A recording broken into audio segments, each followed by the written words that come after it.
I'm Jarrett Carpenter, and this is Future Signal. And on this episode, I'm going to bring Grant Nadeau up.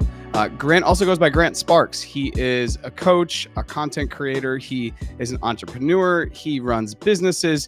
And Grant and I met on the internet, as people do these days, probably almost 3 years ago. We'll actually maybe, lock down that date of when we met.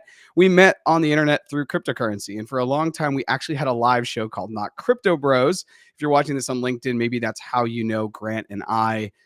Grant is going to talk today. Today's Small Business Saturday, at least in the States. And we're going to talk about the tech you can use in the world of AI, automation. Basically, if you're a small business, if you're a content creator, if you're an influencer, if you're trying to build a brand on the internet, we are going to dive into some of the tech you may already be using or you may want to know more about. And this is also going to be educational for me as someone who's running Future Signal and who does media professionally for a company, because there are some things that Grant is going to go over today that I still don't know about. So I'm really, really excited. And with no further ado, I'm going to bring Grant up on stage. Grant, how you doing? Rock and roll Saturday. Doing great. How are you doing? I'm doing well. And actually, you know what I'm going to do really quick? Do it. So this goes live so it's live on your LinkedIn, and I think it's live on Future Signals. That's what I'm pulling up right now. Go ahead. Yeah, because I remember when you and I did lives, we'd take that 5 seconds to go onto the internet, go to the thing, and then share it. And so I'm going to actually go do that, which is kind of weird. So if you're listening to this on the podcast, just bear with me super quickly.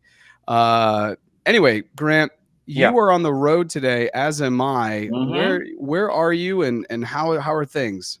Sylvan, North Carolina, cold as hell, but that's nothing like you up in Vermont.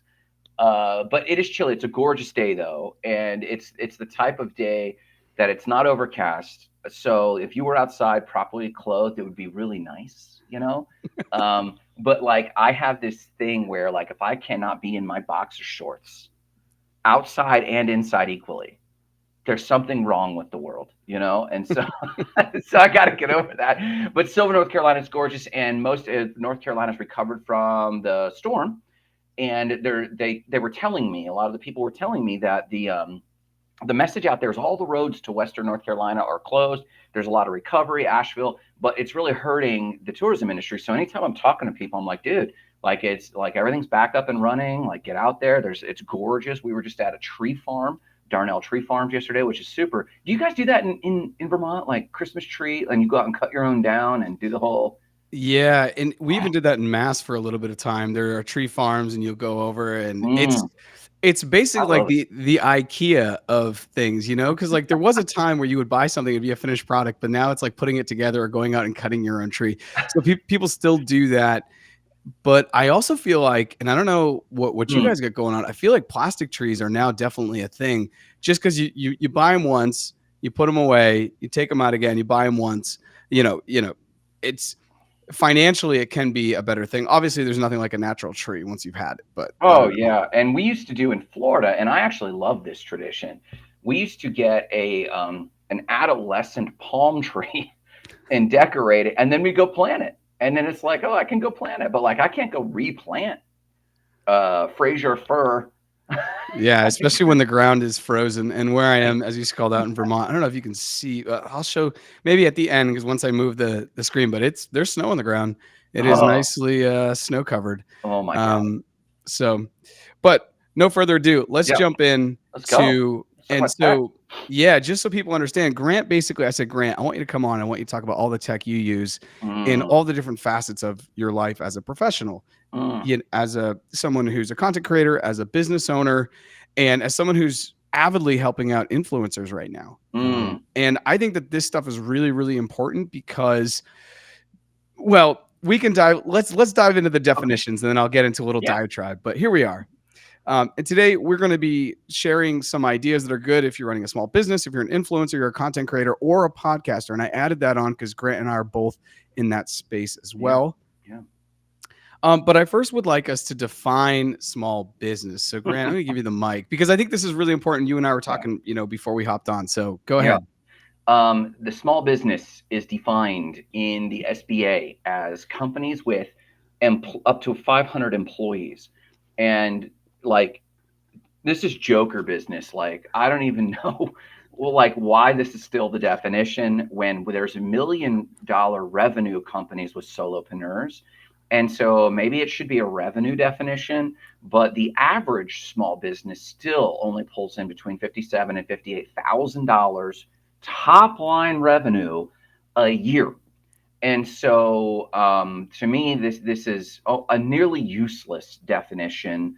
In all honesty, so when I talk about small business, I try to. My passion is for like the underdog, and if you're making less than 60,000 a year as a business, you're an underdog. But it's mostly every small business. And so when I talk about small business, I'm normally talking about people in that that distribution graph of who are kind of clumped in that middle realm. I should be selling high ticket. I should be focused on high ticket, but the truth is that I just have a bleeding heart I've been there, right? And so these are the type of people I want to serve. I really like the SBA definition because, in the intro, I talked about how you and I come from crypto world. And I think crypto world is just a natural extension, at least if you look at Bitcoin, from two worlds, which are finance and tech. And Mm-hmm. for a long time, finance and tech, you'll have companies of 3 or 4 people and they're multi-million-dollar Yeah. businesses.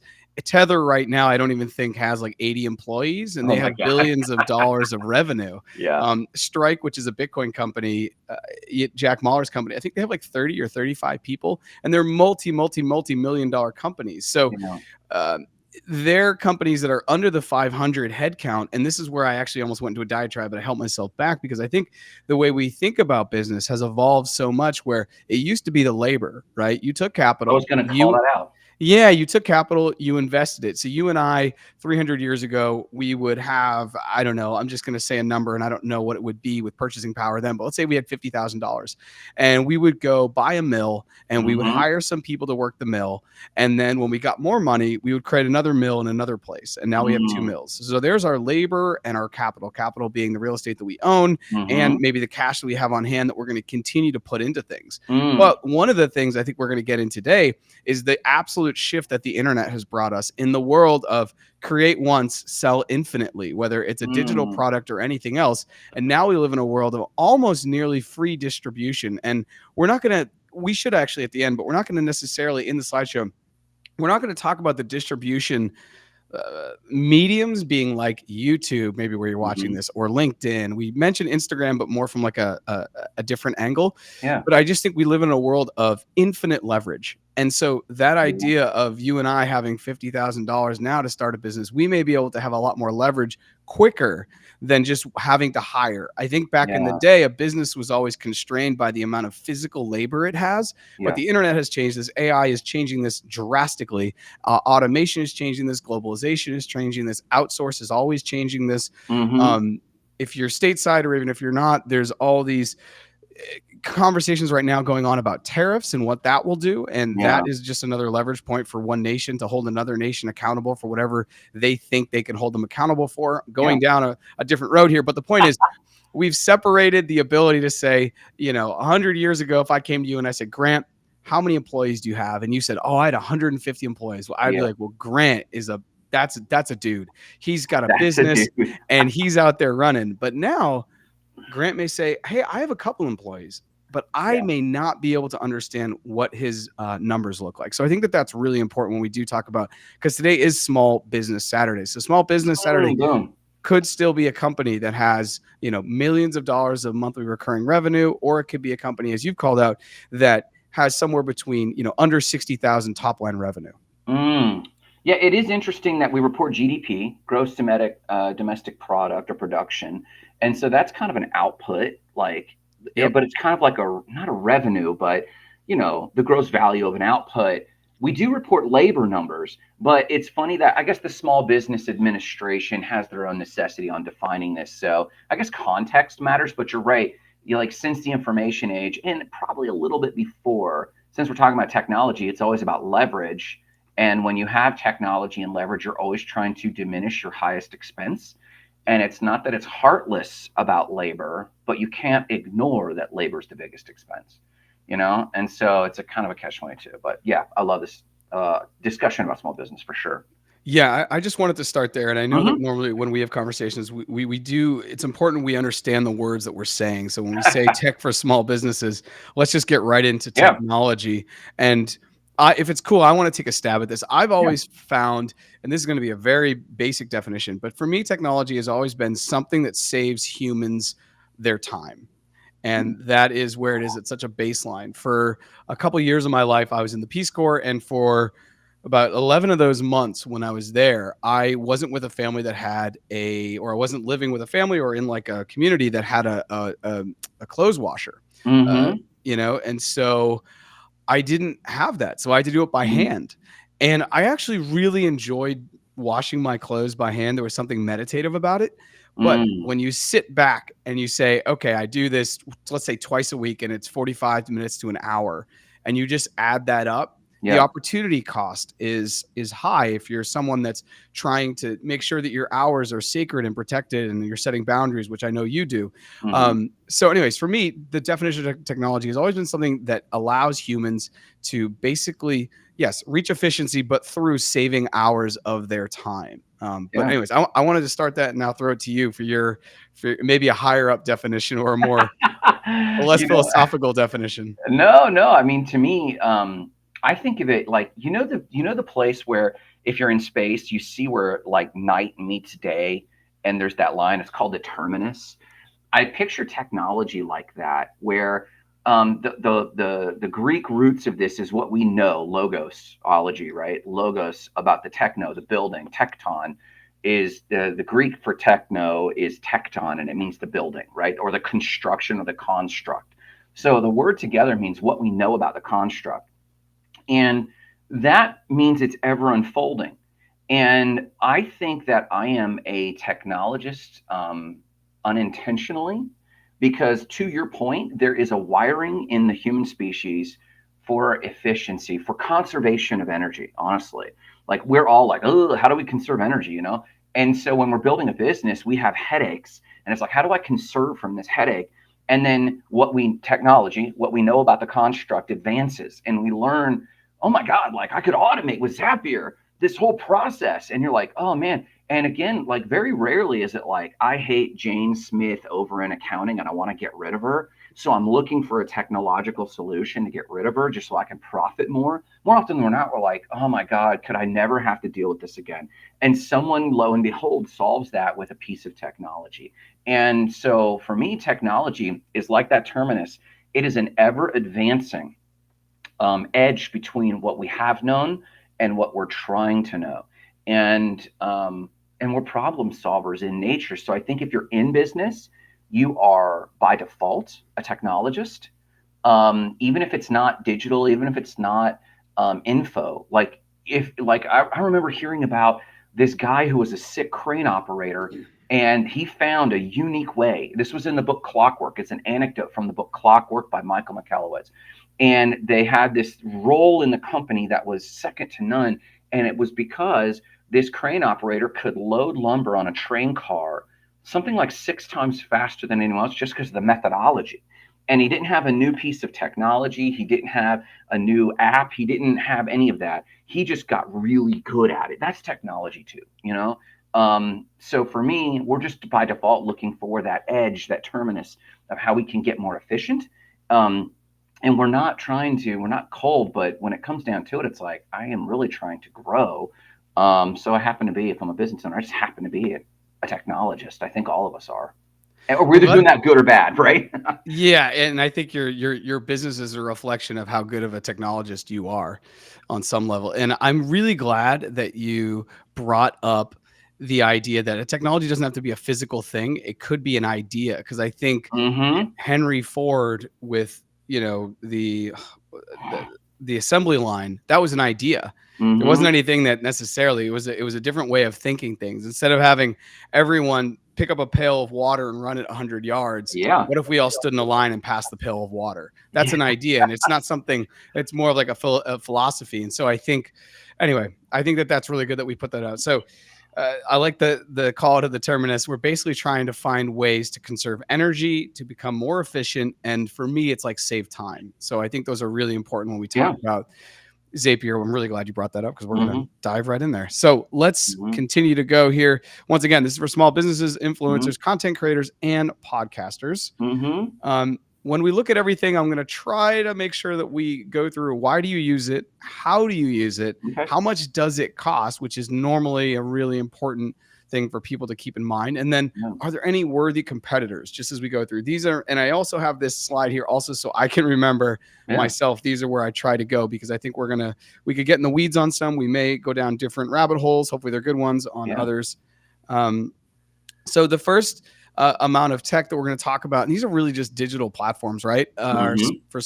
This is all for small businesses, but other people could use it. Influencers could use it. Content creators could use it. Mm-hmm. Definitely other people in different niches. So here we go.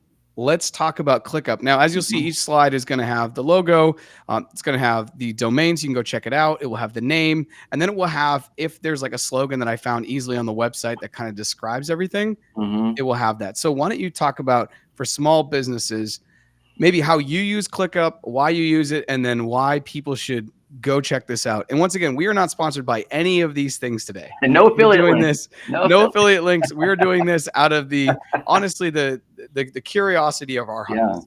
Yeah. So I have tried nearly all: Notion, Monday, Evernote, Google Keep, Google Workspace, spreadsheets. I mean, and mind you, I am pre-digital, so we used to even just have physical inboxes, and I still love whiteboards. What I have found with teams, why I like ClickUp is this: what I found with teams is that everyone views information and project work differently. I love Kanban boards, so of course I loved Trello. I've always tried to duplicate Kanban boards and dry erase boards. So I always end up in a board model. And other people, especially detail, and I'm visually oriented, mostly detail oriented employees, which usually if you have a business, you'll end up like 60-40, right? Or 80-20, 80% are detail oriented people. They like lists. So what I love about ClickUp is at a single click, you can juggle the view of how you look at the work.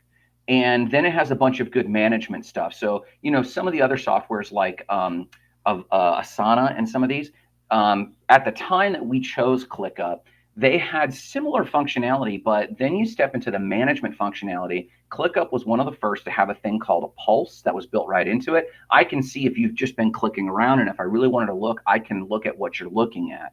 And so I know, as a manager who cares that their employees are focused on the right things, and not, spinning their wheels, I can jump in and monitor that. That was really effective. Of course, they've got built-in automations. To be honest, I do not love ClickUp's built-in AI. Everything is AI-ified, and so we've deactivated it largely because from a project management perspective, it's very helpful because you can queue up these reports instead of digging around. A lot of these apps can get very complicated, so AI can help management. But from the average frontline worker, it's very distracting, the AI. There are built-in automations that are phenomenal. And if you can picture a Kanban board, we actually structure our Kanban board with statuses, and the statuses are the system. So everyone's like, what's our system? Well, if this is like one of our services is website building, one of those is getting clarity and content from the client. And so that has its own column, and we move that task into that column. There's an automation that kicks off. It assigns Amber. It emails the client, and then it queues up a bunch of like checklists, which is fantastic, and it saves a ton of time. But if I have a new employee and they're like, I don't know your system, what's your operations manual? I say, look at the Kanban board. Those are literally the steps. And if it's this color, it's on you. And if it's this color, it's on the client. Well, I don't know what to do. The checklist is right there. Oh, shoot. And then we have a whole other workspace in ClickUp. That's just our training library. And ClickUp, the one thing they do very well also is they have this one-click screen record right in that task. So if an employee is like, I don't know what to do, I one-click screen record, do it, and I never have to teach them again, and then I drop that video into the systems manual. So ClickUp has been second to none. We do use its automations. We do not use its AI. It costs us about $32 a month for a team of 4. And to me, that has been irreplaceable because it's a comparable price to all the other platforms. But we get in the nuance of the little things I've mentioned, we get mileage out of. And then you have a front-facing portal. There's public links. that you can show the client that they can't click, but they can see the work. So for our premium clients that pay us 3 or 4 or 5 grand a month, we can actually show them what's being done. So, hey, I need a status update. I don't mind doing that, but also like, why don't you just look at the portal? So like all of that's been really helpful for ClickUp. Yeah, definitely. Have you used it? I haven't used it, but I've used Trello and I've used Asana, and I think a Trello or a Kanban board are just the best things for projects when you're working with a Yeah. team and you just need to know where people are, both from a manager standpoint and also if you're an employee and you're just trying to figure out Mhm. where I am in this road of getting this project done. I don't need to reach out to my manager. I just, okay, I'm here. And then at least with the Trello, when you clicked into each activity or each project, you'd be able to see Yeah. all these other notes on the project and maybe why things haven't moved forward. But just as you said, that having each column, and I wish we actually had one of these because we're talking in abstract when we could be showing this, Sure, sure. but having each column as you move left to right Yeah. be a status of where the project is Oh, yeah. really powerful. So And so we have a rule. If someone's like, "Hey, I need help," we always ask, "What did the task say?" Because it's in there, and it's rarely that I give them information that they didn't have. It's usually I just point at the screen and say, "Well, what is that status telling you to do?" And then they might still say, "Well, I'm still stuck," and then it draws out the nuance of where they're stuck. But it does save management time, like you're saying, like just look at the status.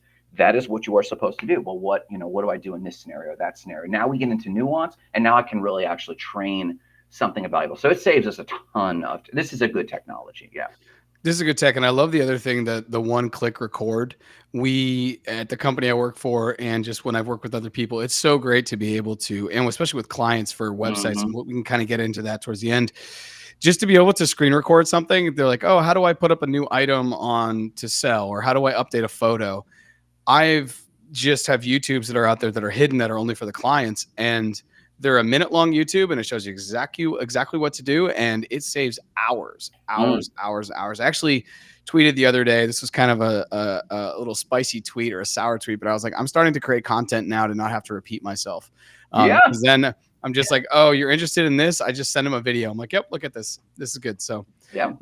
let's go ahead to the next. Hmm. ChatGPT. I don't know how long we need to stay on this one. We could either stay a day or we could stay a minute. I've recently just referenced ChatGPT as you were talking about something, and I can bring that up a little bit later. Hmm. I think most people at this point know what ChatGPT is. They're probably using it on some level, even if Yeah. it's just kind of a basic use. So maybe talk about how you use this. I think the premium is now $20 a month. Oh yeah. Yeah. And How are you using worth, this? honestly, worth every penny. It is my assistant. I will drive to and from the gym, just talking to it literally about anything that I'm thinking out loud. Because as you feed it, its learning algorithm, I might not even need the answers for now. But later, when I'm writing a book manuscript and I go, hey, based on what you know about me, what are nuances that I could add in my book that I haven't thought of yet? And it will know that. And it will know that accurately. And I will caveat, since you and I even talked, and we should talk about this with technology, you and I put this slide deck together over the last 7 to 8 days.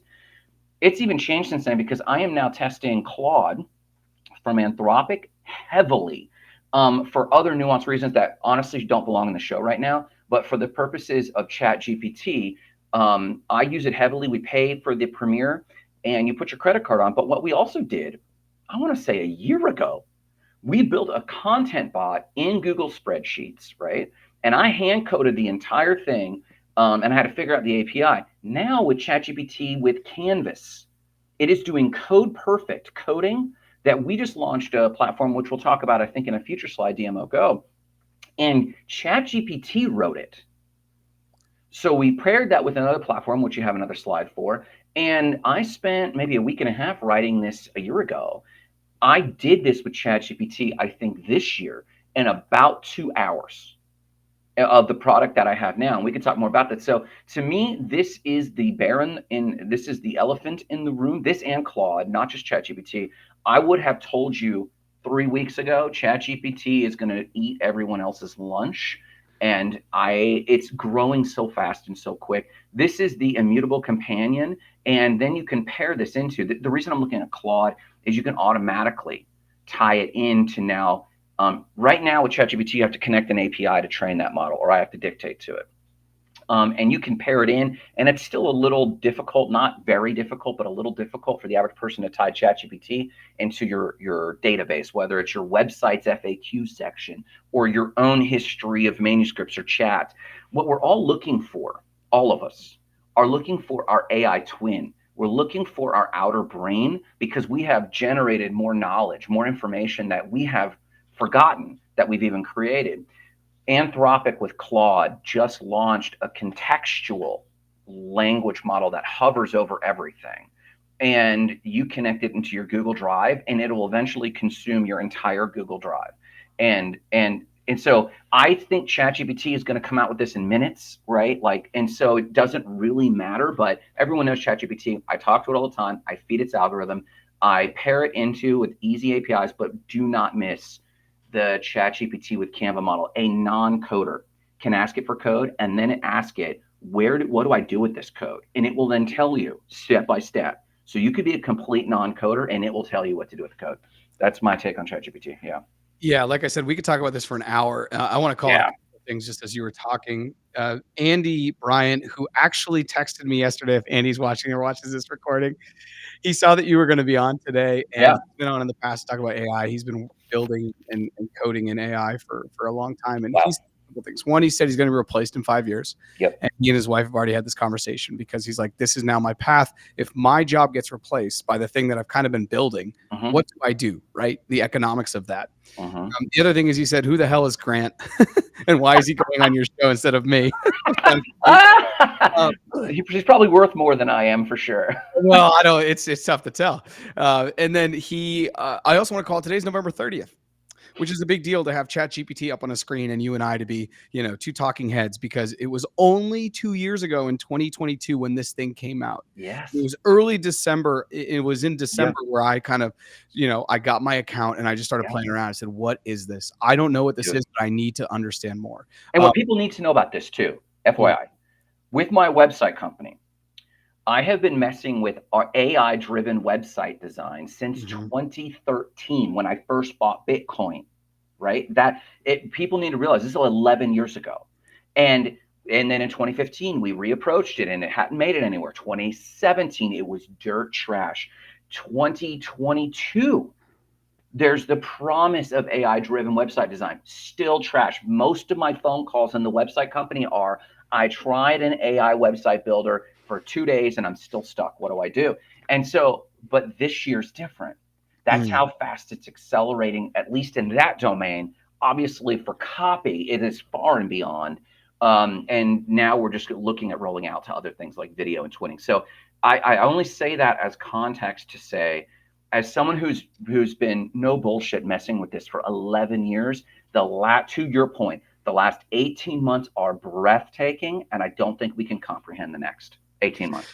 It feels if you're at all into Bitcoin, or if you're not into Bitcoin, open up Bitcoin and look at the all-time price and the way it's gone. When it started for years, it was in the hundreds, and then it started to go up. But we're getting to that hockey stick in AI where we're not going to be able to comprehend the exponential gains. I wanted to call out a couple comments here that I missed. Donald Burns said, in our society, technology is cost savings and profit making for corporations. When we were talking about our definitions, he probably added this in. And then Nicole says, I love the record too. So she's probably talking about being able to record yourself on ClickUp. So ClickUp, yeah. But anyways, we could probably spend a lot more time talking about ChatGPT. I use it all the time. I know many people who also do the same when they're in the car. They're just having a monologue about something. It could be anything. It could be like, hey, I need to pay.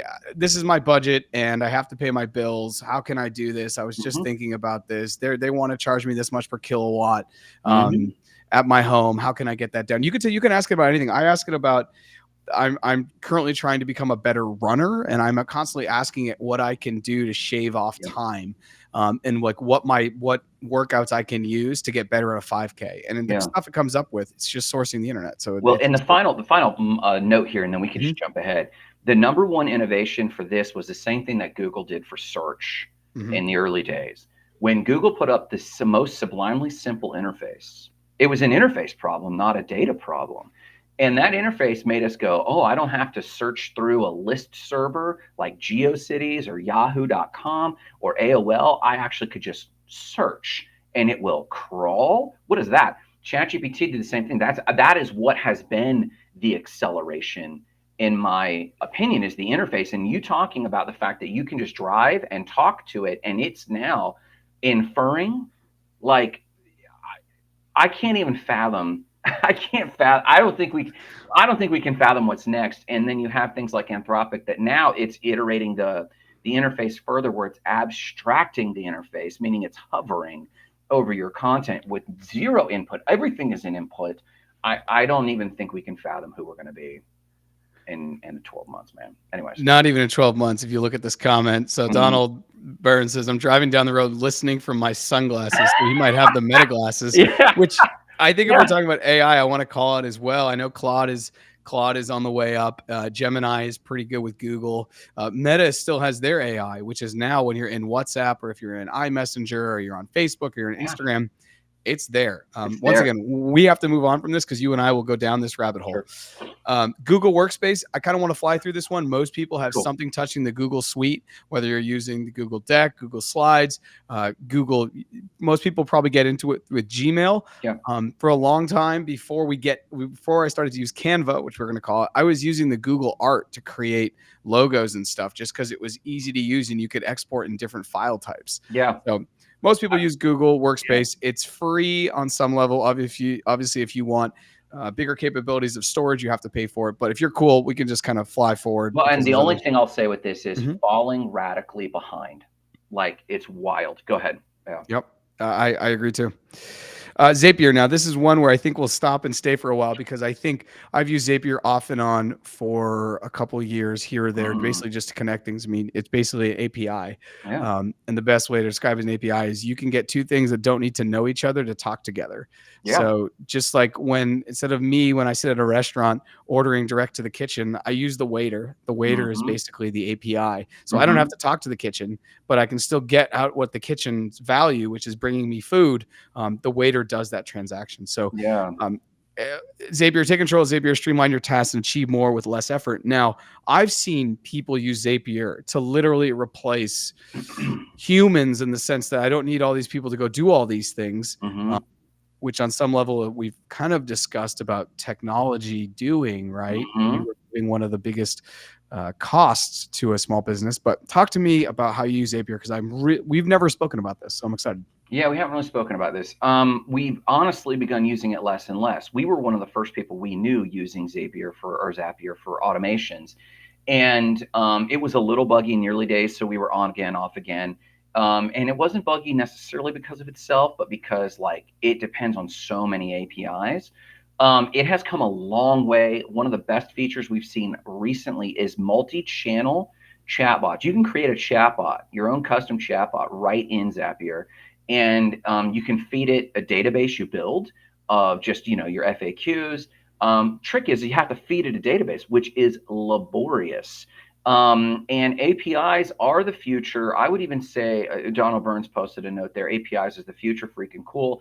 They are, but I think even APIs are being evolved by the AI revolution. So Zapier is definitely keeping up better than Google Workspace. It's very affordable. I think I have dozens of Zaps, but the tough thing about Zapier is the moment that I think, oh, I'm going to create an automation here, by the time I manually create it, it kind of has changed context already. Do you have an example of that? Because this is how I felt when I worked with it too. So, for example, one thing we tried to do in the early days is we tried to make we try to automate our inbox for support at sparkmysite.com. And you can set up a really good integration with Gmail, and it can, you get this coming into the inbox, you hit an just automate a reply. Well, what we realized very quickly, it's like, hey, and the automated reply would respond, it would mail merge their name. Hey, Steve. Hey, Jane. Thank you for your request. The team's looking at it right now. And then we would do a delay. And then like 4 hours later or 2 hours later, we'd say, Grant's got this in his inbox, or Amber's got this in her inbox. And very quickly, every single client thinks that their problem is the urgent problem. So they needed a more nuanced response. And so we would then program it to kind of like, and this was before the language learning models were available to us. So you could take the subject line. And so without AI, this was it felt like a Lego brick. And when they got the response back, it was obviously not heartfelt. There was no connecting from a support perspective. And so we kind of dropped it before AI. Now with AI, it's a little bit different. We need to revisit it, but now we've got to feed it data.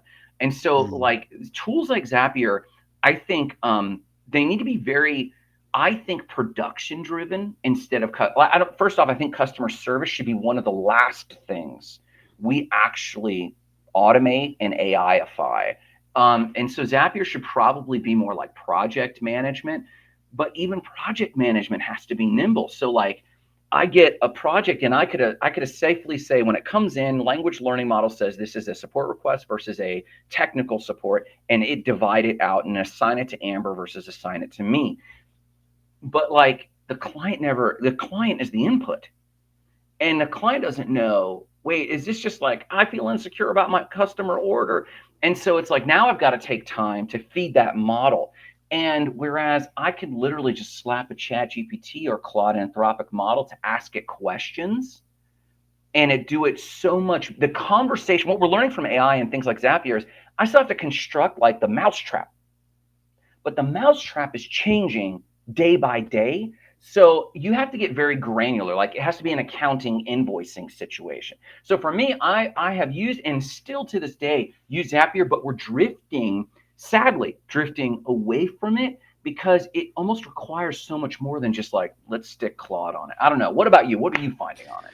No, that's what I was gonna say. It's really good if you have super, super, super specific things that basically don't have on the other end have to play with people's emotions.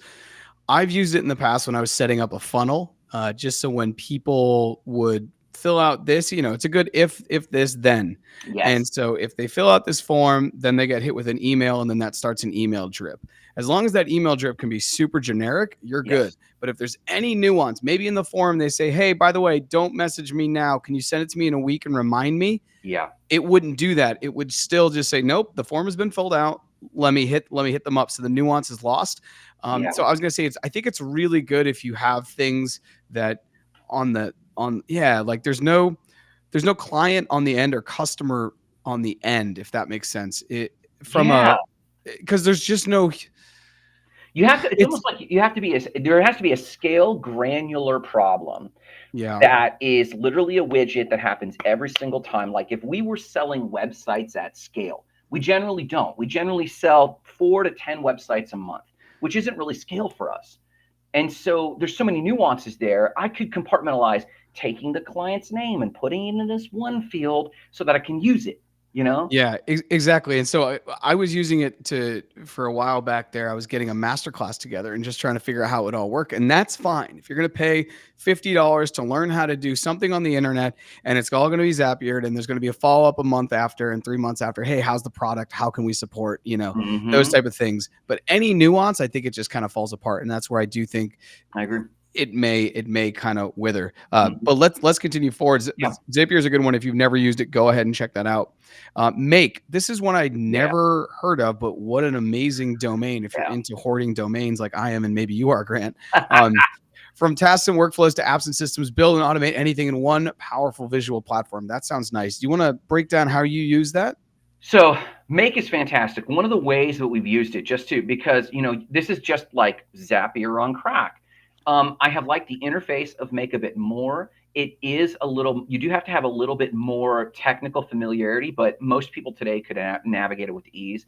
I like this specifically for processing content. So we came up with a little thing that we called the content machine. And someone has a piece of long form content. Well, you and I are going to go to Vidyo and upload something, and it's going to slice it up. With Make, it has more API familiarity. You can build on previous steps. It's a fairly complex visual interface, and though Zapier has a visual interface, there's just something about it that doesn't feel as freeform as Make does. And with Make, the way we're using it, you drop a piece of video into a source Google Drive. It watches for the latest video, drops it into Vidyo, and then pulls out the slices. And you kind Wow. of you could get screwed on that, like in a variety of ways. But generally, as long as your primary platform, the original long form, was taken care of, secondary platforms can kind of be what they're going to be. So this drops into there. It then pulls out, like a next step, it pulls out the transcript, and then it goes through ChatGPT, and you say, summarize this 20-minute transcript into a YouTube sized blurb, 3 paragraphs, 2 paragraphs, add some hashtags, and then that output exists. And then in the next step, you're going to upload the short to YouTube Shorts and use that ChatGPT shrunk transcript. And then now that you've got the transcript, you could say, rewrite this as a long form piece of web content. And now that's distributing to WordPress as a blog or whatever it is. And so, Wow. like, I make is very, why don't I do this on Zapier? Zapier just feels a little clunky from this interface. I can really move quickly, and again, we're talking about user interface in ChatGPT and Google. Make versus Zapier, the user interface just makes this so much easier, I guess. And so we're still utilizing that to process content. We have not integrated it like we should have into other aspects of our business model. And filling out invoices that summarize, using ChatGPT to summarize the work into like a user readable form, and then dropping that into an invoice. I should actually consider that. But it is as open as your mind is, but you got to have time to, just like Zapier, to ideate how you're using it. But I find it much more diverse, and I think this one runs about $40 a month, which is a little more expensive than Zapier. But Zapier's zaps accumulate a lot over time. With Make, you have hidden costs. If you're using ChatGPT, you get those fractional penny costs for every query with ChatGPT. One run, I had a 40-minute video, dropped it into this little content machine, and between all of the small ways I use ChatGPT, I ended up with an additional $17 or $20 bill to process that video. Time saving from having a human do it, it was just a surprise bill. And so you got to pay attention to that. But all in all, I'm very happy with the future of Make because of how it also integrates with ChatGPT. Big time. Good one. Yeah, I need to dive into Make. I was on the website just looking as I was putting this together, and I was pretty impressed, to be fair, with Mm-hmm. everything it can do. And if it's like a varsity Zapier, if that's moved down to JV, it's definitely something I Yeah. need to look into. Yeah. Um, we're gonna move forward. Zoom. I don't think we need to spend much time here.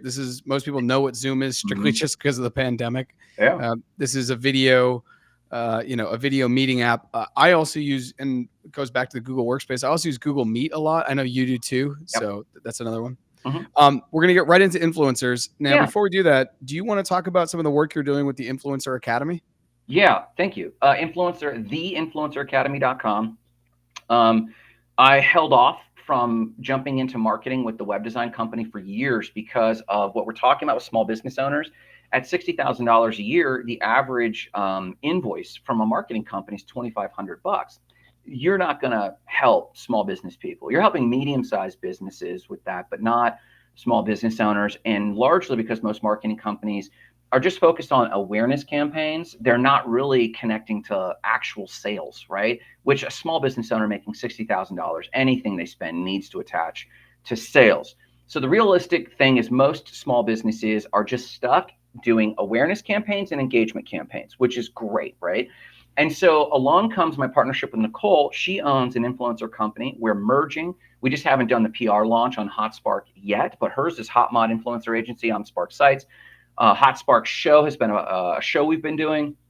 So the brand is going to be coming out soon, and we will do awareness campaigns. We're doing this for some of our top tier clients where we find an influencer's audience. Right now for marketing, you're spending money just learning an audience or training an audience. And so you spend a couple $100 nurturing. Maybe I landed on the right audience for me. Maybe it's people of color. Maybe it's people in a certain region. Maybe it's certain genders. Maybe it's people of certain interests. And so you're always trying to curate that audience. Well, for that same couple $100, you could hire an influencer who has that audience that you already vetted and know that the engagement rates are second only to email. Email, you expect an 8 to 10%, on average 9% click-through rate on an email campaign. So that's the highest in the industry. Ads, any paid ad, is about 1%. Influencers come in between 5 and 7% if you pick the right audience. And so Nicole opened my eyes to this, and we really started working together, talking to more and more influencers. So we started delivering influencers. Now, here's the cool thing about influencers. Not only do you get the collab, not only do people exposed to your brand, when you retarget a paid ad in the future for Small Business Saturday sale or whatever it is, you now have your reach has now expanded. So imagine having an email list of 1,000 people. Well, if someone else did an email of another 1,000 people and you got all those 1,000 people on your email list, you got 2,000 people on your email list now. That's what reach is like.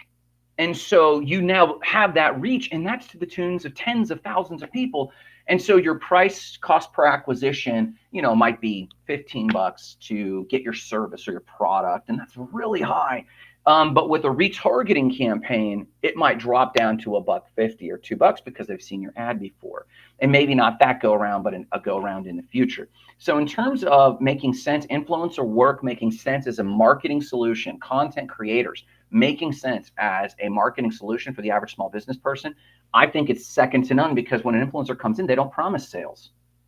They promise exposure. So awareness already, it's an integrated appeal or value exchange.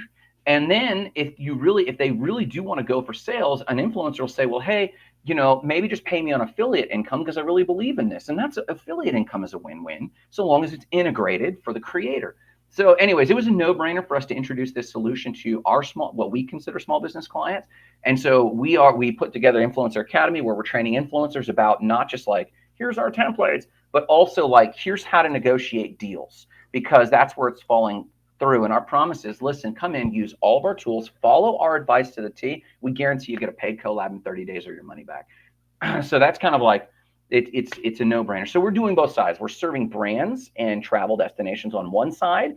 Nicole has a lot of experience doing that. And on the other side, we're serving influencers and educating them. We do see there being exhaustion on specific platforms like TikTok. Like, they're just exhausted with influencer pitches and BS. But we're seeing nothing but an expansion of spend globally.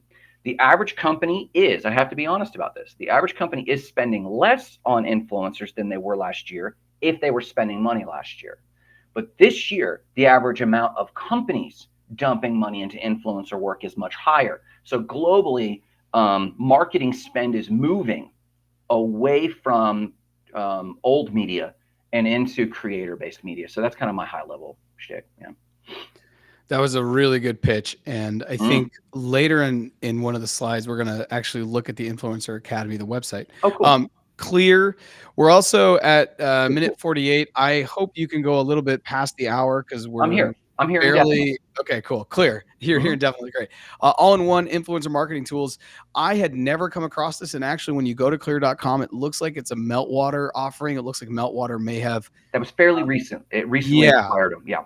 Yeah, there was an M&A there. So if you go to Klear.com, you know that it may look differently as the domain shifts, and they just got them. But talk to me about Klear.com, because I am not near the influencer game at all. I do not know what goes on in this world. So I'm excited to learn about this. So the conversation with influencers is not any longer follower count. Though it is relevant, it's not ultimate, right? It used to be. Klear allowed brands to look at not only your follower counts, but your engagement rates.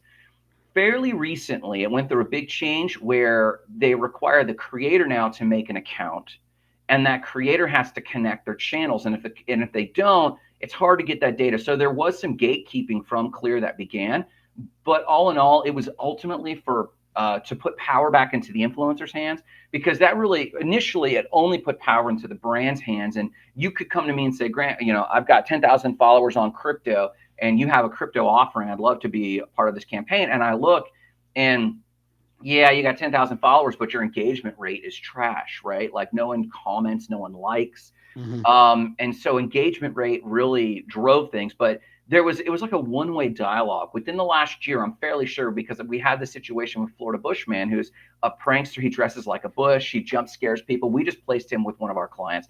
He's a great guy, super fun. His YouTube is awesome. It's very large, and his engagement rate is fantastic. And so we realized fairly recently, man, we're not pulling all the data. Why can't we pull all the data like we did? We realized he had to go in and create an account. He had to attach his own channels, and now it's more of a two-way conversation. Yes, Meltwater and Klear are monetizing this more and more because that's their prerogative, right?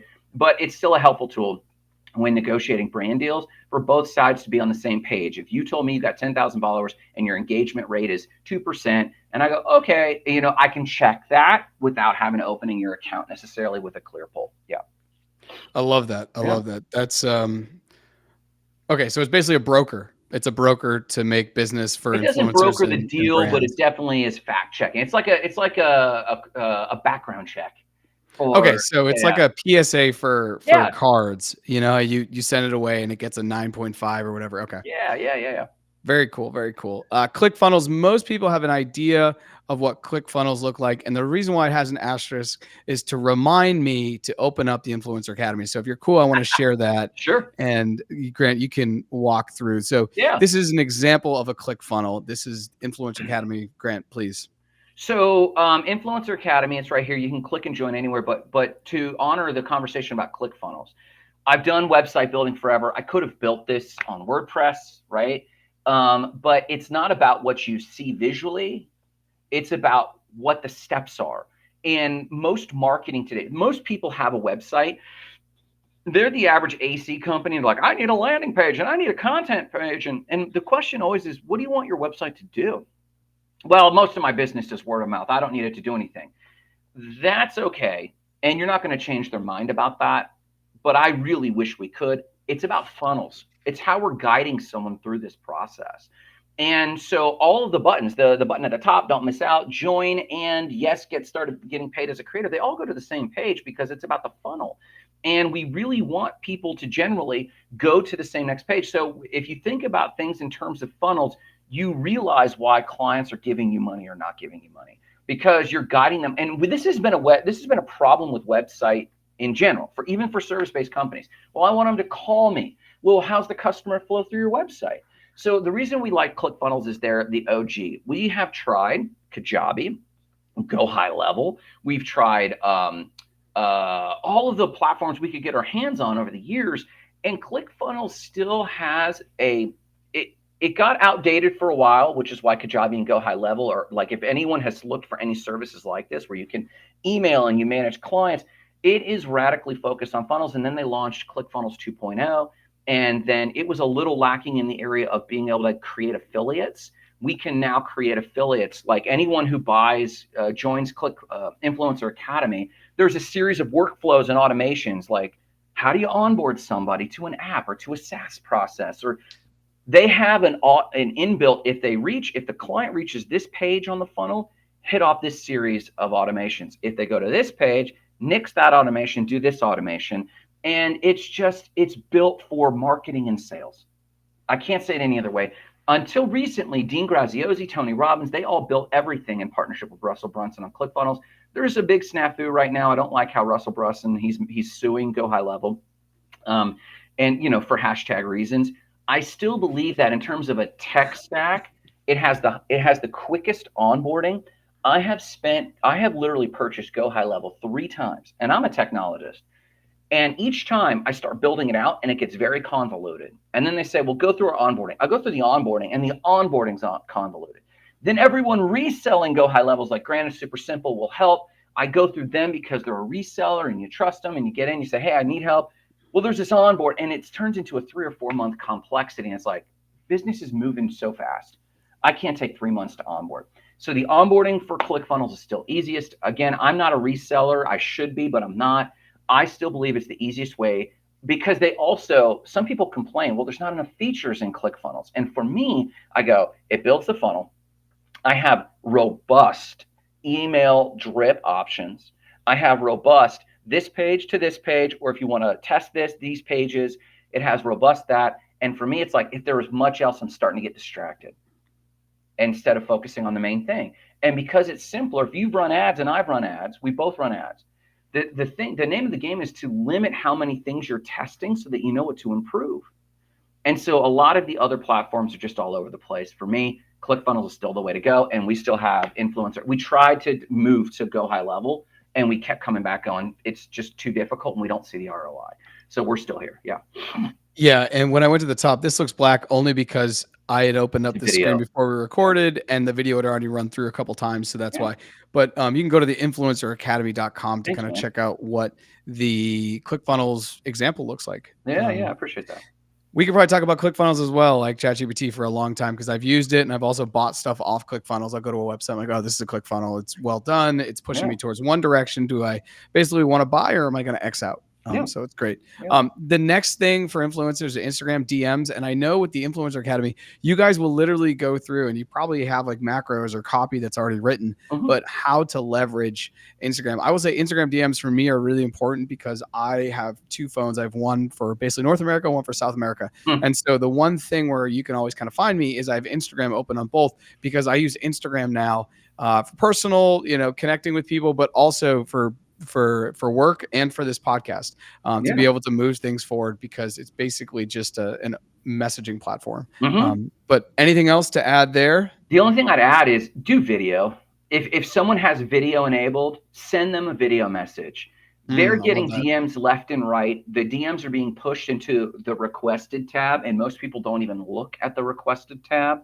So if you are DMing as an influencer, if you're DMing a brand, please flirt with the brand, meaning post content about them and tag them for weeks in advance. Like if you want to work with a brand and you want them to pay you several $1,000s for your content, show them you can deliver. So tag them. But when it comes to DMs, if you're trying to really break through, please do not just drop a text DM. Yes, we have templates for that can help a little bit, but send a video DM.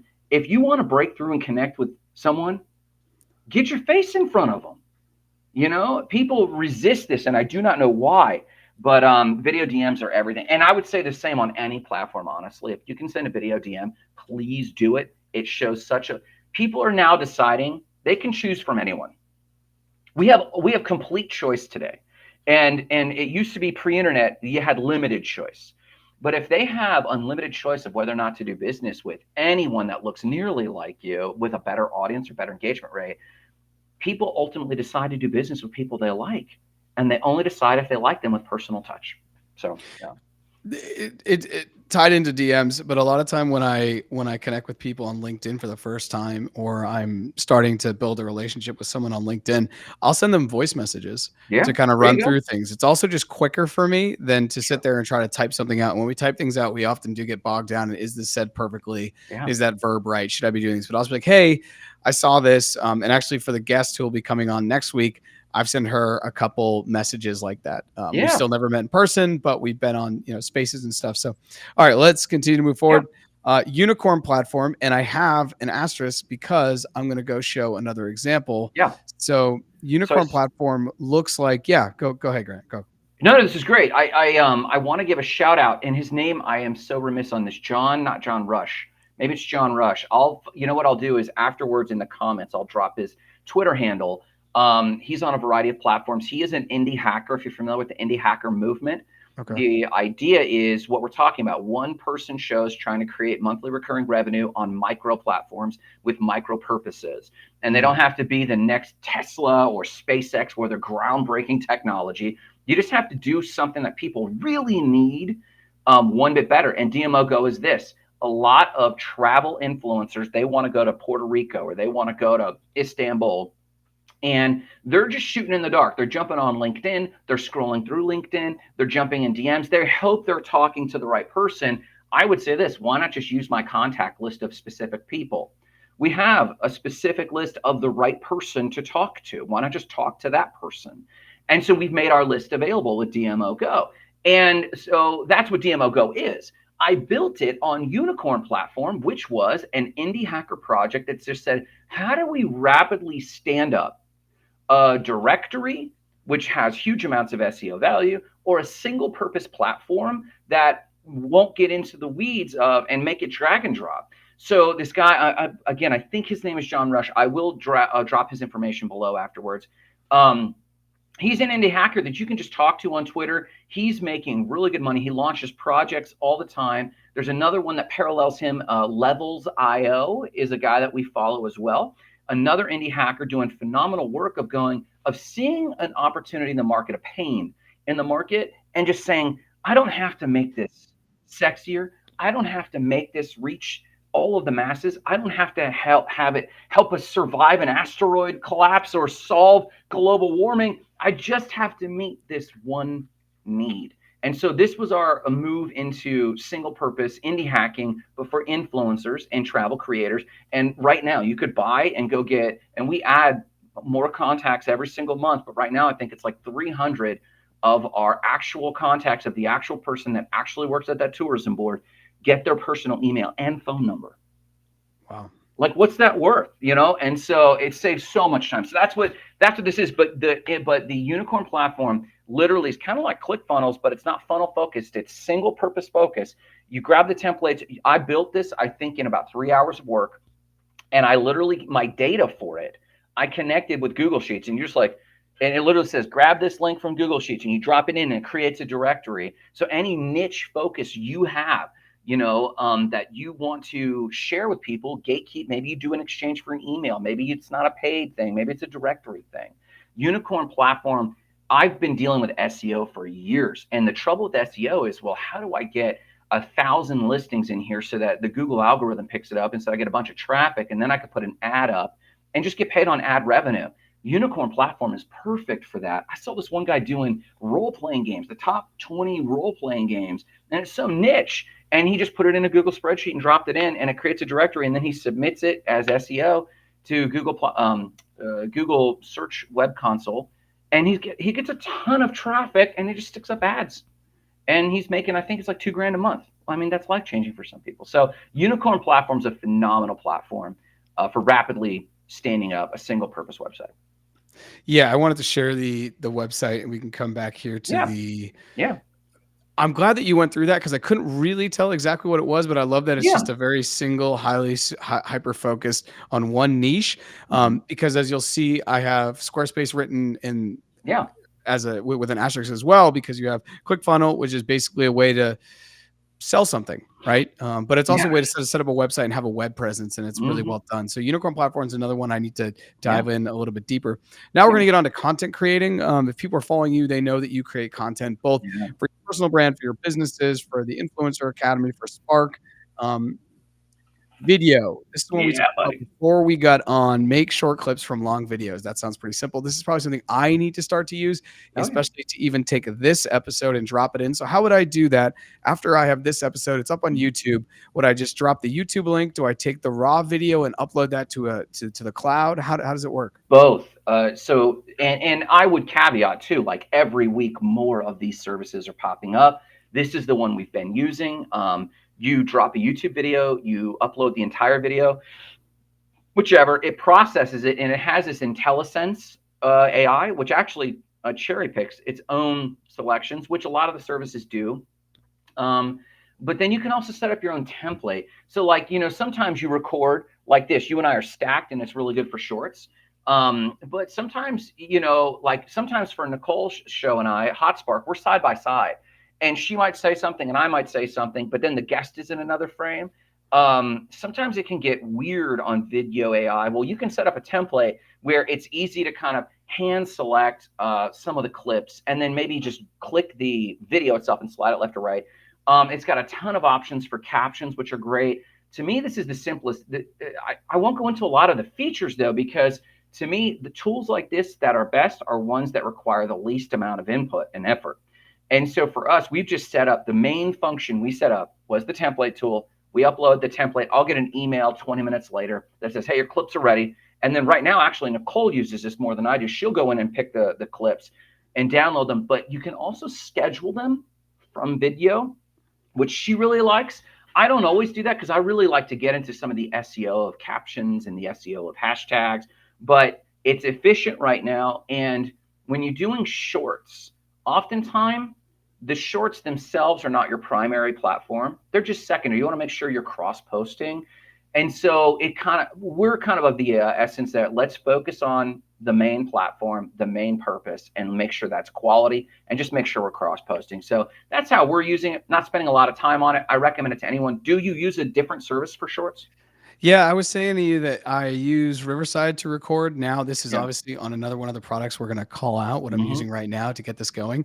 But on Riverside, they have way for you to kind of create shorts, and it's brilliant because they have all of the video already up in the cloud. So if you want it in a certain frame or a certain if you want me over you or me by your side, it can Mhm. totally do that. And I don't know if it's just grabbing from YouTube. I don't think it's going to be able to kind of do that, but I'm interested. And so the question I have about video, because there's other ones, Opus Clips is another one that I've been looking Mhm. at. Yeah. But how much are you paying for this? Is this you pay a monthly and you can do whatever you Yeah. want? Yeah, I think I'm paying, I wanna say $30 a month for video. I should know that off the top of my head. I think it's 30 bucks. Okay. Yeah. Well, this is one I definitely want to check into. Yeah. Let me go here. Next slide. Descript. Boom. Descript is also having to do with podcasts. We didn't. I wasn't sure to put it if we put it in the podcast, but talk to us about Descript because I know you've been using Descript for a while. Yeah, I really like Descript. It sidebar, it rolled out an AI called Underlord instead of Overlord. And I do recommend, Donald has a question. We'll deal with that maybe in a second. So the Underlord and Descript is fairly good. It's not there yet. It's not fully baked. And so for that, I could, in essence, get rid of ultimately video and process this entirely. So Mm. I love Descript because of the editing capability. So I'll probably lean on this more once again. I did this a lot when we had our long form with Not Crypto Bros. I do this a lot when I have my own show and I go live with the Spark show and I want to actually do better with long form. I do great off the cuff. I have a great personality for live, but I'm not organized enough and haven't been organized enough for long form, pre-recorded, edited, and then, re-uploaded and search engine optimized for YouTube. I'm committing in 2025 to doing that for Grant Sparks and a lot of our brands. And that's as my primary, literally my primary platform. Yeah, literally. And I've been Whoa. messing with Instagram, but we've all kind of agreed, me and the cohort, me and Nicole, me and the team, Amber, we talk a lot and we're like, Grant, you struggle a little bit with short form. So I'm either like Mr. Twitter and Threads because I think in a certain way, I think verbally, or I'm long form because I drop a lot of context. And so we're going to focus on YouTube. And Descript comes in because you drop the video in Descript. It has AI that recognizes if there's more than one speaker, which is phenomenal. But to me, the best feature is that people say a lot, and a lot of AI can recognize that and remove it. But you can actually, whether you write or delete, if you get rid of anything, it will automatically edit it in the video. And actually, it does an AI edit where it watches for the vocalization really well, and it doesn't feel janky. It doesn't feel jumpy. And so Descript's editor has like the manuscript on one end, the timeline at the bottom, and you can actually edit it super tight, with just highlighting the copy if you wanted to go that route, instead of like you and I are kind of used to editing audio for podcasting. And so we watch the wavelength and we're like, oh, maybe I'll get it right. The AI actually nails this. And so I'm a visual first person. So once I've edited my long form in Descript, I can then send the Underlord to create my shorts. I got that. I can export the audio for Spotify. Got that. I can then export the long form. Got that. But then you can actually tell the Underlord, hey, summarize this in a YouTube description.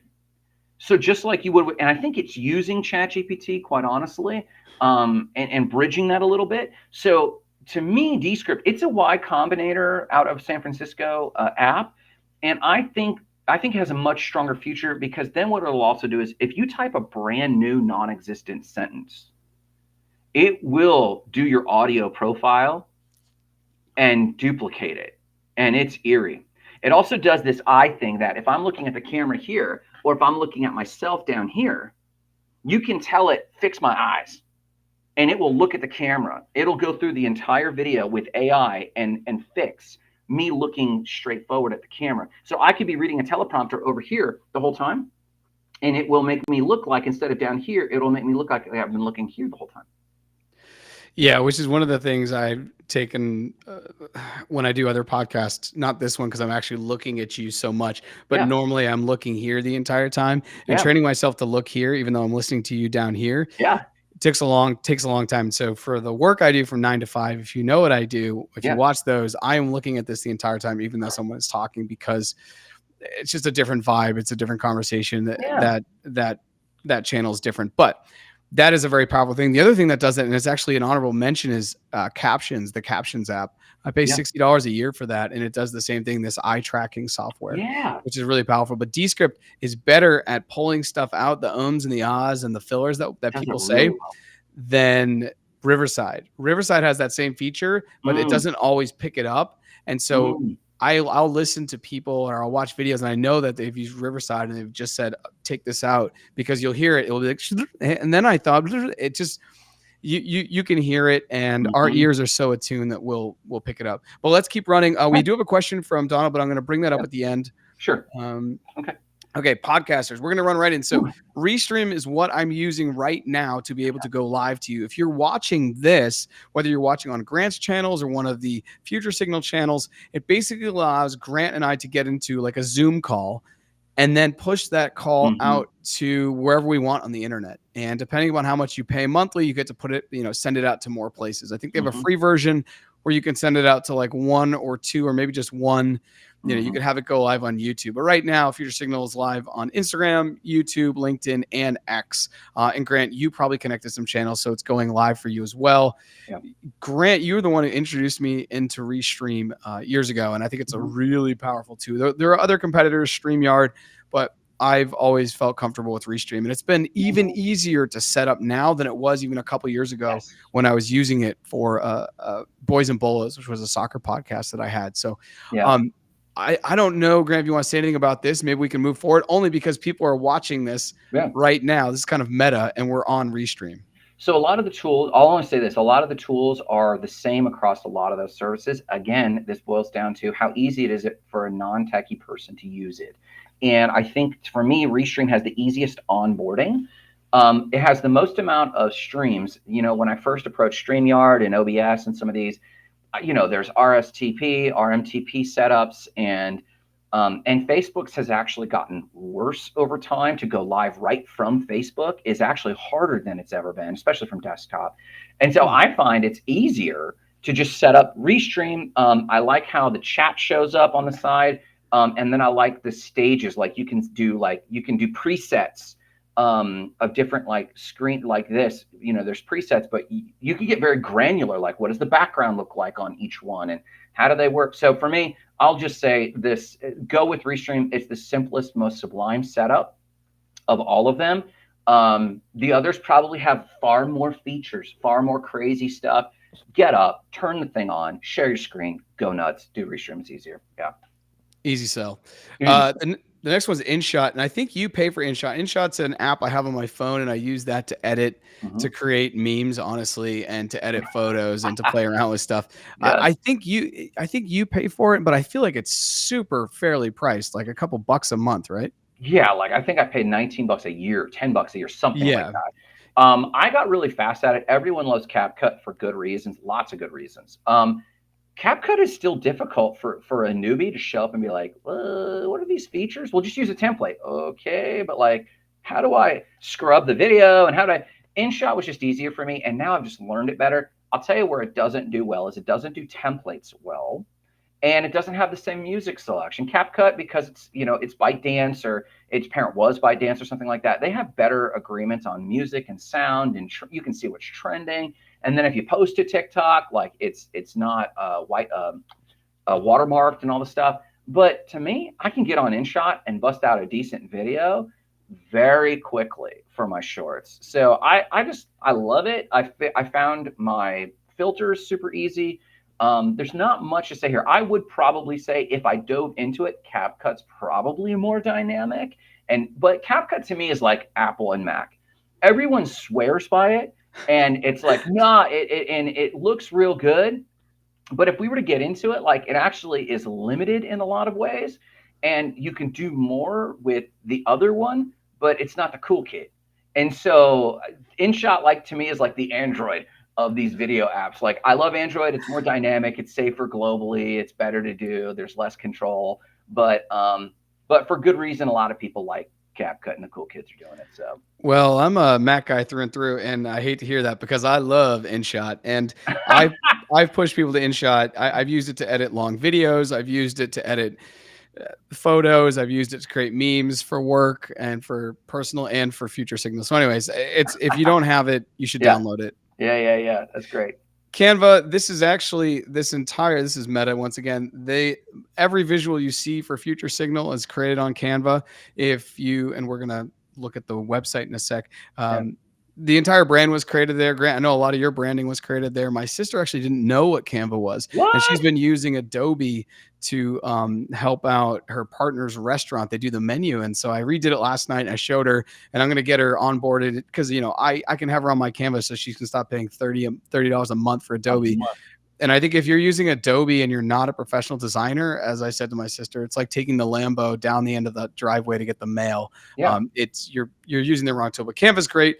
Canva's also a female founder who basically was turned away in Silicon Valley for years, and now it's worth like 30 billion. So the Oh, it's joke's on nuts. everyone else for not listening to her.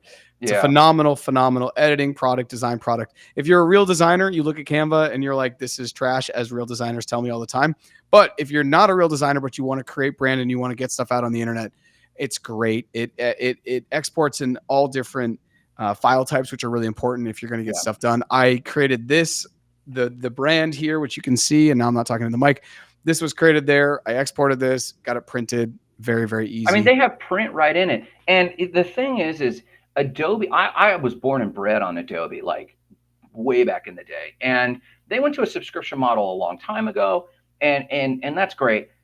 But like when you think about any technology, actually, when you think about the 80-20 rule, the Pareto principle rules everything. And when it comes to graphic design, 80 to 90% of the time, you do not need high-end graphic. I don't care your brand. And Canva actually even has a brand guide in it. You can set up your defaults. You can set up brands for each folder. Has like every folder could be a client, and you could set up like all the presets, and then any design you create in there, it pulls up the presets. The fonts are basically Google fonts, which you really need to be building on the web with Google fonts so that if you need to replicate it, it's easy to replicate because Adobe fonts, are very expensive.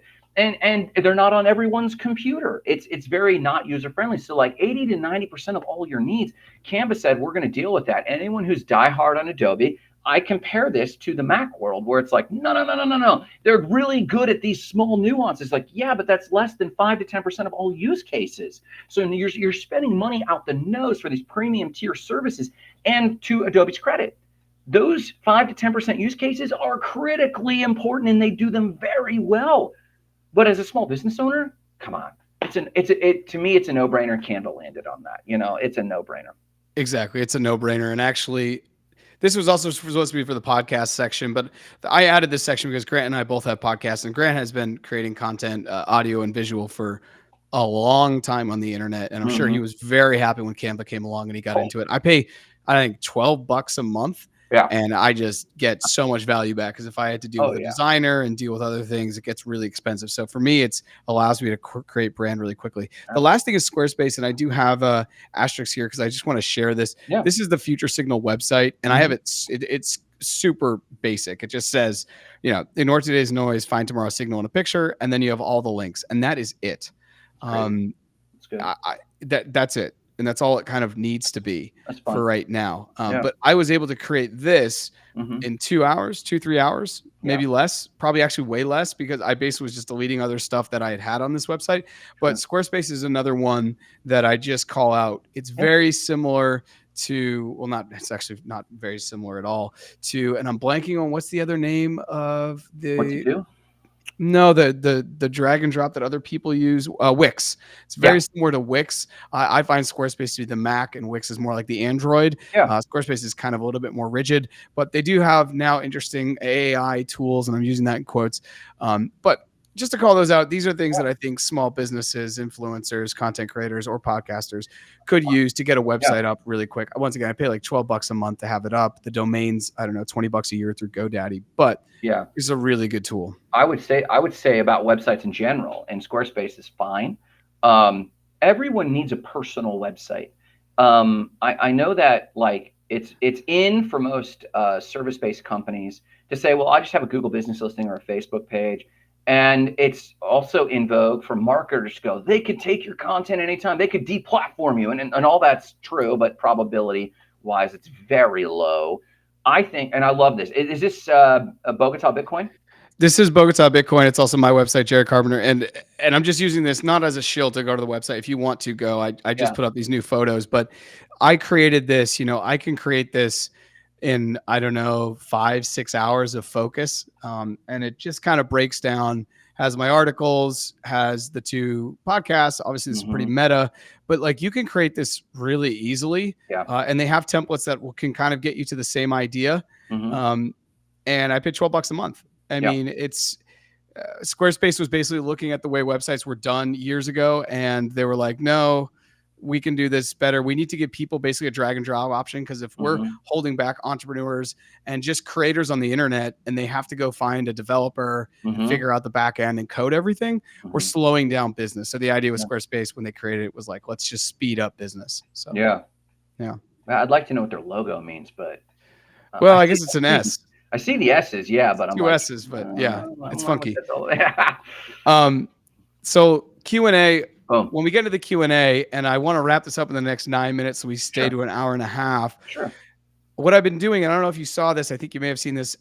I asked Brian to ask you a question. So that's where we're going to start. And then we're going Okay. to follow up with the question we have actually in the responses in the comments there. So this is from Brian Naughton. And then I'm going to Oh. ask you actually, Grant, I know this is a good question to, and I didn't add a quote on the end there. I should have, but I'm going to ask you to ask the next guest a question. Okay. So Brian Naughton says, Grant, do you think NFTs are dead? Wow. Okay. I wasn't mentally ready for this. And we Okay. have 9 minutes. I know we could talk I'll about keep this it for simple. 3 hours on No. my I'll crypto keep it bros. simple. I do think JPEGs are next to dead. I think the underlying tech of NFTs is the backbone of blockchain, in all honesty. Like, I mean, it's the top use case. So I don't think NFTs functionally as a piece of tech are dead. I think us trading JPEGs is going to go away unless we see a radical breakthrough. So yeah, I mean, I'm going to keep it simple there. But I don't think you could ever crush the unseen tech of NFTs. I think that will only keep going. I agree. Just adding my own 2 cents. I think blockchain is going to continue on. I think the way we use NFTs is going to evolve. I think it will be in ticketing and anything where basically you need a one-off and a proof of provenance and ownership where you can have in your digital wallet. Yeah, I think ticketing, I mean, Ticketmaster's already using it. So yeah. adding, Hmm. I think Donald's Hmm. question up here, if Hmm. I can do that. Have you heard about IG getting rid of hashtags? This must have been when we were back talking about Instagram.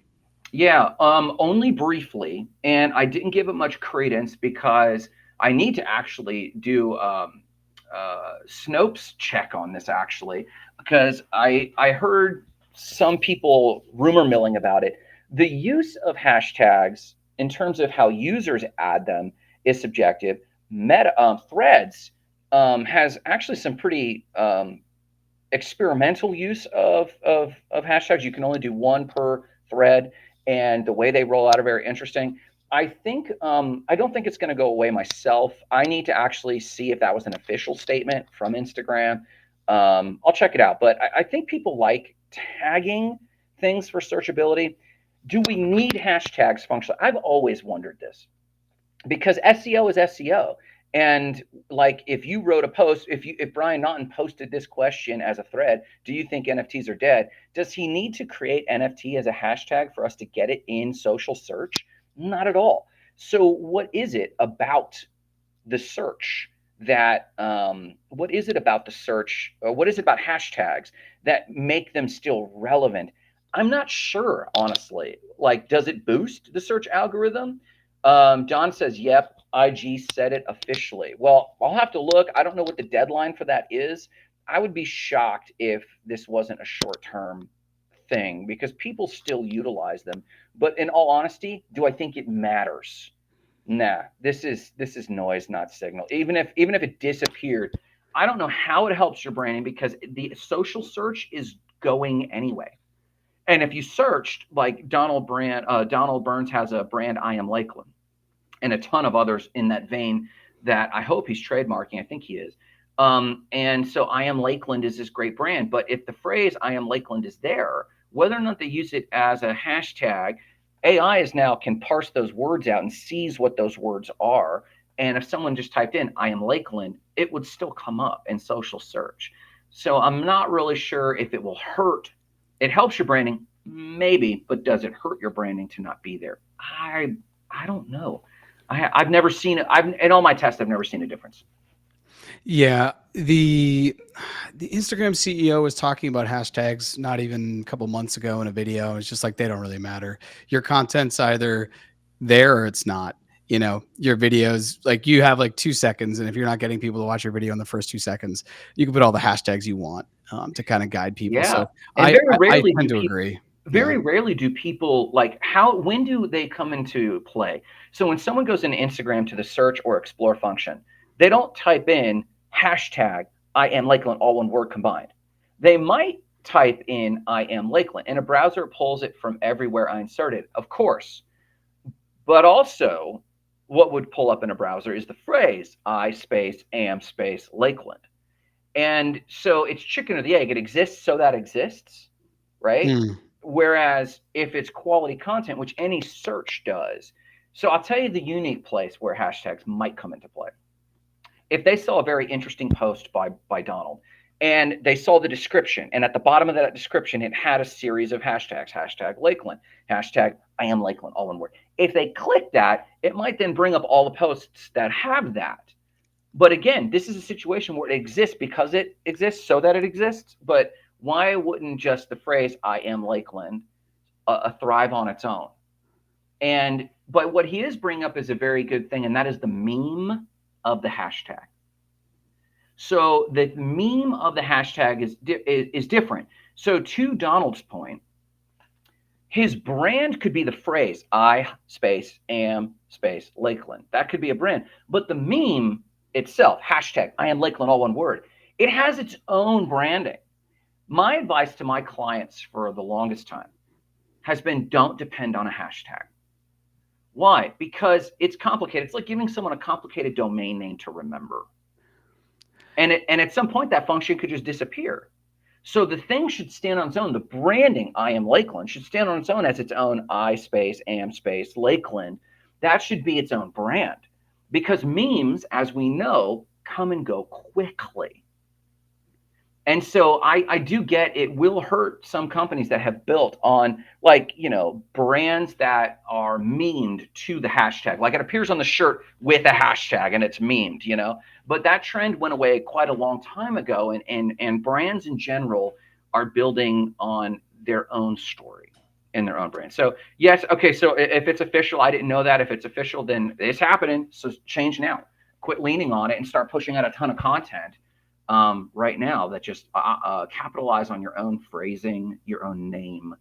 The tough thing about, in his case, I am Lakeland, actually that sort of phrase does not appear naturally. You don't say I am Vermont or I am Bogota. So if he could still capitalize on that normal phrasing, and I space am space Lakeland could still be very searchable and very unique to him. Thanks for dropping by, Donald. I appreciate you, brother. We'll be back in town next week. But yeah, so I that would be my advice to anyone. Don't depend on hashtags anyway. They're memes. So yeah, man, that's a good question. That is a good question about the IG, and I just think it just doesn't matter. Like I think paid matters more. You need to get paid engagement. You need to put paid up. Every artist, there's a big artist. So definitely, I don't even know if you call him indie or independent. His name's La Russell. He's probably the best Mm, person right now in hip hop, other than like Kendrick or Cole for me. mm-hmm. But he has talked for hours about how he only grew because he was putting paid ads. Nothing to do with hashtags. Nothing to do with that. A lot of content and paid ads. A lot Yeah, of content and paid ads. Let's continue here. yeah. Let's see what we got. Next guest question. So my next guest, I'm going to give you a little. Ah, I'll give you a little okay. background on who's coming on. Her name is Deepa, and she runs an organization that is looking to help out nonprofits vis-a-vis the latest tech. Now, we met through crypto philanthropy when I was working at Mercy Corps. We were on an X space and we've chatted and we've been kind of in the same circles. She's pivoted to AI, and her company or nonprofit, her organization, I guess I should say, helps nonprofits write better proposals for grants and for funding using AI, which makes a ton of sense. So what would your question be for her, just as we wrap up here? If she is successful, that will lead to a higher net volume of grant proposals. Yes. How will she propose ensuring quality and ensuring that the higher volume of grant proposals will be able to be reviewed? What I mean is this. So the context is this, and this is not for the question. You can give her this context when you ask this question. So, and I'll shrink the question. So with influencers, because we give them templates and we give them our contacts, there's a higher net volume of applications, and very quickly the brand will now begin to filter that out. That is entropy, right? So now we need to either provide a technology solution to synthesize. So now AI is creating the proposal, and AI is now interpreting the proposals, and the human isn't even showing up. And it's like, well, so you're temporarily making money in between. So my question to her is, if there's a higher net volume of proposals, how are they quality controlling and aiding recipient or donating organizations to process that volume? Because we're basically creating our own poison pill. I love that. So basically, just so I understand, it's like, okay, you have this AI tool to help out organizations get funding. But as that grows, because that's what you want that to be successful. You If want it more people to succeeds. want to use the tool. At 10 proposals every month, you can probably actually physically review them, or you can have a human review them. But at the point where you're at 1,000, which is not orders of magnitude bigger than 10, if we're growing with basically, this is kind of like a paid SaaS product on some level. Sure. At that level, let's say 1% are not what we want them to be. Even at 1%, that's 10 applications. That could be 10 nonprofits that miss out on money because there wasn't oversight. Okay, this is good. This is good. This is Cool. good. So, and this is not a problem for her. This is a problem for everything AI. yes. This is not exactly. It's not a unique problem. I think that is the end of the episode, end of the slideshow, and I thank you, Grant, for staying along with me, because this is going to be great. And now this is some behind the scenes. Grant just helped me out here. We're going to call back Restream. I had to let the dog out because the dog started to bark, which is why I went on mute. Yeah. And I hit Grant in the private chat. I said, "Can you continue forward?" He was able to do I didn't that. see that. Yeah. Oh, okay. You didn't even see that. Well, then No. you were just going, and I went. But that's the power of Restream, and that's the power, I think, of creating on the internet. Grant, before we go, and I was gonna, the last slide I wanted to end with was to put up all your socials and where people can find you. But I realized you just changed even your Instagram to grantsparks.me, which is also now the website I believe people can find you at. But where can people get in touch with you? If they're watching obviously through your channels, then they know how to get in touch. But if they're watching through Future Signal and they want to get in touch, or if they're watching the recording, I'll obviously leave all of these below. I know on Instagram you're very active, but where, if someone needs to get in touch with you and learn more about what you're doing for influencers, they want to build a website with you, they want you to help out with marketing or funnels, what's the best way? Hit me at www.grantsparks.me. That's a links page. Or any of my socials, grantsparks.me. I'm loving threads, so I'll probably respond to discussion more in threads. And like I said, over the next new year, I'll probably be doing long form on YouTube. And so Instagram might be secondary for me.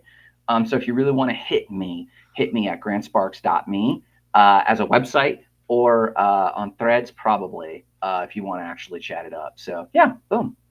Those are great. And I actually want to just call out the evolution that we're both having. Yeah. I've been watching you for years do lives, and now here I am with my own live. Yeah. And I've been doing pre-recordeds for almost 4 years now. And now you're going to go to and edited. So I'm interested to see 2025 is going to be exciting from a content standpoint. Oh yeah. And I'm not getting rid of the lives, and offline, we can talk about what that funnel strategy is with a high level funnel dude for LinkedIn, Mark Firth. We got to talk about him in another context, because he's informative. So lives are sticking.